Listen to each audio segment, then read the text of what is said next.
Thank you guys for joining my presentation today. My name is Darrell Thornton. I'm a school counseling candidate at National University. Today I'm going to talk about a very concerning issue in today's high schools, and that's student dropout rates and graduation rates. So thank you guys all for being here once again, and so let's get started. The number of students in our nation that are not completing high school is at an alarming rate. The problem with this being is that the employment opportunities are very less for those who don't graduate high school or get the necessary basic skills to better perform the job duties in corporate America. One out of every 8 students never graduate high school. So in our classroom, let's say it's about 32 of you guys here today. 4 of you guys will not graduate. So you two best friends right there, one of your best friends won't graduate. That's what the statistics are saying. One student drops out of school every 9 seconds. That is amazing. And that's based on like every day, 170 school days in a year, and it's 7 hours a day. So that's what that's saying. So that's not like every day when somebody sleeps, somebody drops out. Students from low-income families are 4 times more likely to drop out than those from high-income families. Low-income families are like students. Does anybody get free lunch in here? Who gets free lunch? You. A lot of us get free lunch. I got free lunch as well. So if you get free lunch, you're considered low economic status, socioeconomic status. So you're 4 times more likely than somebody that doesn't get free lunch to drop out. Not directly, but this is what the statistics are saying. So negative outcomes of not graduating high school are unemployment, incarceration, and underemployment, which means you'll get paid minimum wage. Who wants to get paid minimum wage? Not me. Right, no one. Me either. I start off with wage, but no one wants. Right? Like when you say you want to get Yeah. I'll answer your question in a second, buddy. Yeah, so unemployment, that's not having a job. Incarceration is going to jail. The reason why you'll be a risk factor for this, because if you don't have a job and can't generate any money, you're more likely to commit any crime or do something for you to be able to survive. So this is based on survival. And underemployment, like I said, you'll find a job, but you'll be working harder than most people that don't have, they do have high school diplomas or college degrees. The high school graduation rates. These high school graduates are just for California. So in California, graduation rate for blacks is 61.6%, for Latinos, 67.4%, and for whites, 81.8%. The dropout rates, more importantly for you guys' district here, Alvord Unified School District, overall is 10%. So 10% of all students in our district drop out. But if you break it down by race, 11% Latino dropout, 12.2% black dropout, and 6.6% white dropouts. Does anybody have any idea why? Is it because they do like drugs, or in case like they got someone pregnant and need to get a job right away, they can't waste their time in school? Yeah, those are some good reasons. We're going to touch on that. I just want to make sure you guys are still alive and get it going. All right. Did you guys know females are more likely to drop out, less likely to drop out than males? Females are 7.2% to drop out, and males are 11.8% to drop out. So you guys are at greater risk to drop out of high school, or more seen as more at high risk. Some of the characteristics of those who drop out are history of academic failure, being held back a grade. That's a big factor according to research. If you have been held back for a grade, you are a higher percentage than those that haven't to drop out of high school. Absenteeism. This is like your attendance. Have you been late, been truant, not being to school? This is a big factor too, because if you're not in school, how can you really get the grades? How can you feel successful or feel success if you're not here to get success? Lack of school involvement. You're not really involved in school. You know what's going on. You're isolated. You don't have many friends. You're not doing anything. Not too much. Low socioeconomic status. We talked about that before. That's free or reduced lunch. Are you from a single-parent household? You have just mom or just dad or just grandma? Emotional behavioral issues. Examples of that is low self-esteem. I don't feel good about myself. I'm not good enough. These type of ideas in your head. The use of drugs, like him, my man over here said. Use of drugs. Discipline issues in the classroom. Are you disruptive? Always getting kicked out of class. Can't stay still. Are you being disruptive because you're not doing that good in school? These are all characteristics. Culture barrier. If you are like our school right here, you guys are we're Latino here. It's Spanish speaking, right? So therefore, you have teachers here that just speak English that don't know Spanish. So therefore, you might feel like you don't connect with your teachers or the staff members here because they don't know Spanish, so they don't understand your culture, don't understand what you're coming from. And apathy is another reason. Apathy is like, who's here and feel like they haven't cared? Like, I quit, I don't care, I'm not really concerned about this, I don't like school, I don't like baseball, so I have like concern for baseball, right? So this is like an entry to school. But what happens is when you go from this, like, I hate school or I don't want to be in school, to therefore you're over the top with it. So you quit and you just give up totally. Okay? Right now we're going to go to an activity, a teacher-student role play, and then we'll do a counselor-student role play. Pause. So right now we're going to do a teacher-student interaction. We're going to see how teachers can negatively help students out for dropping out of school. So here we go, Act 1. Sessions, man, it's half the class is over with, man. What's your problem? Get off that phone. That's your whole problem. I ain't getting off my phone, dude. Leave me alone. Do your work, man. Nope. Why not? Cause what? School ain't gonna help me after life. After school. If you want to do that, why don't you just go on and get your GED and get out of my face? Man, Sessions, man, I don't know.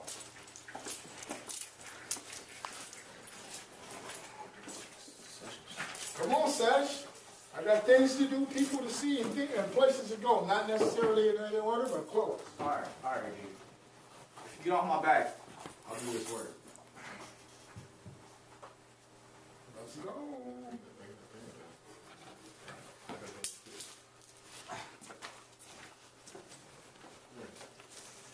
Sash, man, this is unacceptable. This is a subpar work. Dude, Subpar work, dude. that's all the work. Okay? And you know what you're getting in this class, right? What is it? You're getting a straight F. How if I just turned in all this work? It's unacceptable. It's lame. You can't read it right. You're just scribbling. Man, I'm not going to accept that stuff, dude. Dude. No, it's not Never, happening. dude. Well, I mean, whatever. All right, as we can see, there's a lot of issues going on with that teacher-student interaction. One being the teacher never really encouraged the student to do anything. He just kept telling them, do your work, do your work, do your work. Didn't offer him any encouragement at all. And what happened was when the student actually decided to do his work and do what he needed to do, the teacher was like, oh, you have an F, and they still didn't give him any hope. So in that point, the student decided he wanted to storm out, slam the papers down, and now he really doesn't care about schoolwork.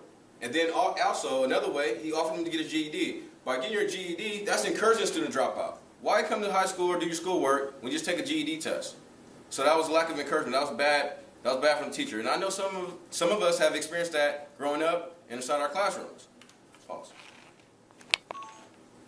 You wanna go get Anthony? Yeah.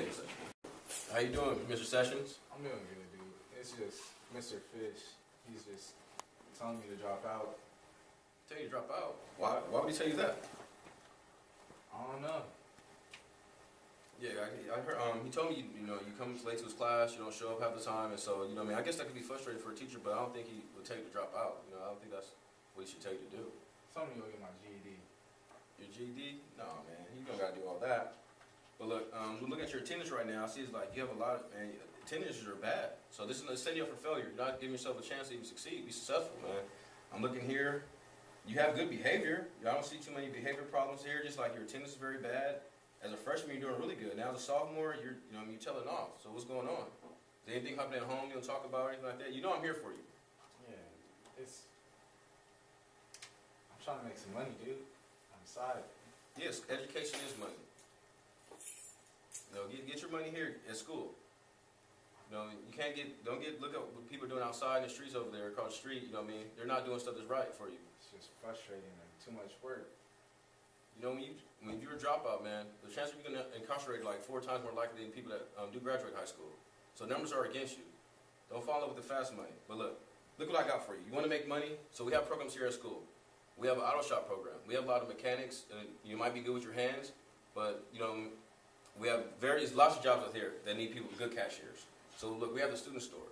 But first we need to do small things, take small steps. Forget about any of the grades you ever had, any of the grades you have. We're going to start fresh tomorrow. That's what we're going to do. I'm going to give you, right here, this is attendance paper. I want you to go have our teacher sign it. I don't want to hear grades or anything like that. I want to know that you're in class. Can you do this for me for the rest of the week? Today's Tuesday. For next, just come straight to class. I'll go to class, get it signed. All right? Also, we get your parent involved, and we come up with a plan. Make sure everything's going home so your mom can help you out, and I can help you out. But first, you got to get your attendance straight. Also, I'm going to set you up with some peer groups. Here we have weightlifting group. We have chess clubs. We have a group called Link Crew. And it's kids just like you. They come to me, talking about they don't want to be at school, they're ready to drop out, and then through the peer mediation, they're fine. And you know, we're together. You know what I mean? I see the crew you're hanging out with, man. They just hanging out all the time. It's not going to work for you. If you hang around people that hang out and don't go to class, you're going to be the next person to do that. So we got to get you another group, man. I said, you're at risk for this. You know, we're at a low economic, socioeconomic school, so we don't have high income. So therefore, we have to get it together. You know what I mean? So we're going to teach you how to study. Put you in groups. How does that sound? There's a lot of different groups here. So all I want you to do is go to school this week, and then we'll set a meeting with me, your mom, and we'll figure it out, and with your teachers. Okay? And we'll figure something out. So I need a volunteer. Who feels like they do more push-ups than me? Who thinks they can? Who's up to the challenge? Right here, Hammy. You up to the challenge? Yep. Who believes he can do more push-ups than me? I do. He's in shape. I'm old. We'll see what happens. Let's go. Knock him out then. All right, man. Are you sure about this? I don't think you're ready. 1, 2, 3, 4, 5, 6, 7, 8, 9, 10, 11, 12, 13, 14, 15. Okay, that's all we got.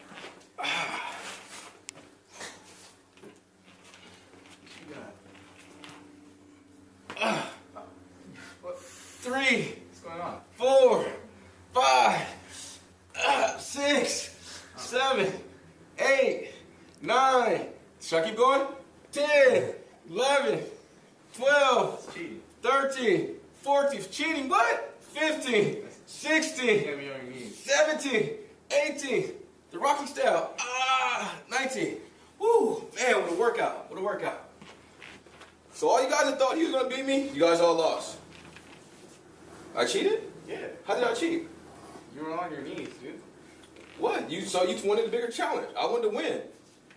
You said I'm here to win, man. What do you mean? that's cheating. You can't do that. Okay, that brings me to this point. Lift the weight. What makes me strong? In this picture, we have a challenge right there. So a guy has weights, and a guy on the other end, he has balloons. Can you tell by the portion of his body, one part of his body is big and one is smaller? Yeah. In the middle, your brain is choice. So what choice do you make? Do you choose to be challenged or take the easy way out? This directly ties into school. Just school, life, all events of our life. So in school, by going to class, that's challenging to me. It's hard. Some of the schoolwork is hard. Do you decide to do it or decide to take the easy way out and not do it? And just show up? By coming to class, accepting the challenge, you're getting strong. You're strengthening the biggest muscle, your brain. The most important muscle, your brain. By not coming to class, you're just weakening yourself. You're weakening yourself for employment, and other facets of your life. And it's character building. Are you going to be the guy that takes the easy way out, or a so-called cheater, or will you accept the challenge?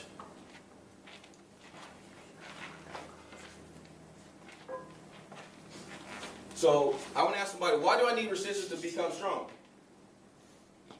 Why do you feel that? Because you just need to work on it. Without a challenge, you cannot become better. So if everything was easy, give it to you, how would you feel about, if I gave you $1 million, you'd probably how I give you $1 million, but you wouldn't care so much if you had to work for the $1 million. It'll mean more to you. What are the three things that I put most of my time and effort into? Now that you're getting ready to drop out, what time do you put your time into? What things you put your time into? Job. Job? I'm getting a job. What else? Why aren't you here at school? I'm with my friends. Friends. I love partying. So those things are, what do they give them potential to do? Not to graduate, not to be successful. Those things are fun.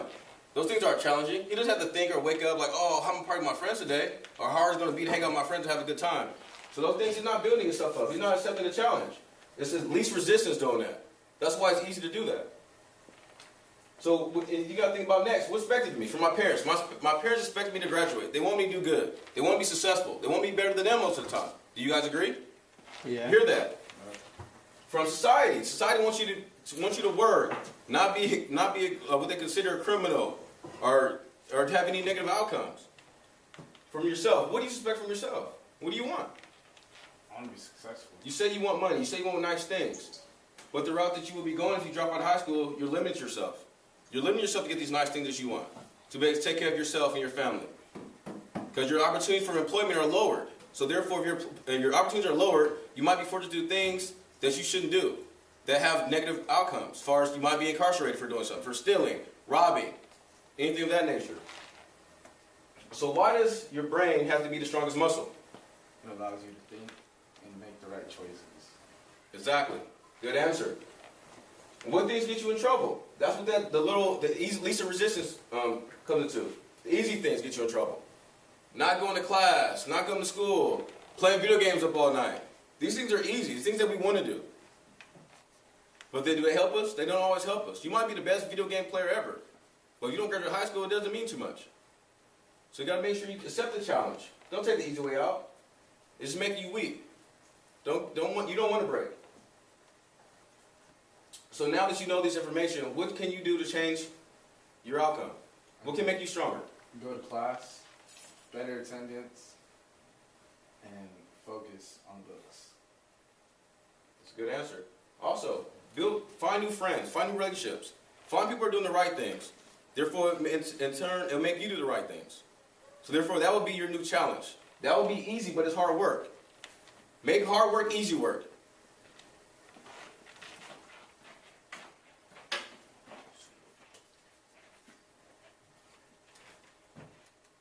Oh, flip it. RB1.